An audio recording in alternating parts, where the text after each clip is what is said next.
nítorí owó Adeleke àwọn aṣòfin Ọ̀ṣun fẹ́ gbéná wojú abẹnugan wọn.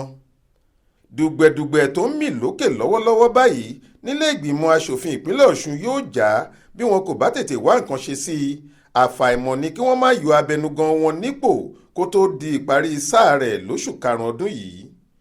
ṣebí owó kan tí àhesọ sọ pé ó jẹ́ 40 mílíọ̀nù náírà la gbọ́ pé gómìnà Adémọ́lá Adélékè fún abẹnugan ilé ọ̀nàrẹ́bù Timothy Owóẹ̀yẹ pé kó fi ṣọdún fáwọn aṣòfin tó kù àtàwọn òṣìṣẹ́ ibẹ̀ lásìkò kérésìmesì àti ọdún tuntun tó kọjá lọ. ṣùgbọ́n bí ọ̀rọ̀ owó náà kò ṣe lákàǹtì la gbọ́ pé ó ń bí gbogbo àwọn aṣòfin ọ̀hún nínú àti ti ẹgbẹ́ All Progressives Congress APC àti ti ẹgbẹ́ People's Democratic Party PDP gbogbo wọn ni wọ́n gbójú àgan sókè wọ́n ní òpin gbọ́dọ̀ dé bá bó ṣe máa ń tẹ àwọn lójúmọ́lẹ̀. ìwádìí ti fi hàn pé ẹgbẹ̀rún lọ́nà ọ̀tàlérúgba ó dín mẹ́wàá náírà 250,000 ni owó ẹ̀yẹ fún àwọn aṣòfin kọ̀ọ̀kan tí àpapọ̀ wọn sì jẹ́ mẹ́rìndínlọ́gbọ̀n èyí tí kò tẹ́ wọn lọ́rùn rárá.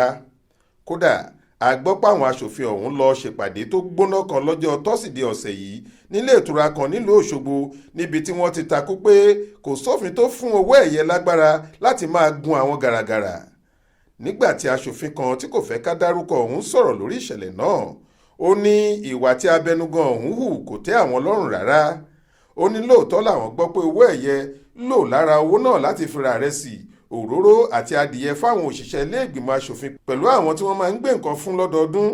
síbẹ̀ ó yẹ kó máa fi gbogbo ìgbésẹ̀ yìí tó àwọn aṣòfin tó kù létí. ó ní àwọn ṣì wà lórí ọ̀rọ̀ náà ó sì di dandan káwọn túṣu désàlẹ̀ ìkòkò láti mọ ìgbésẹ̀ tó kù láti gbé.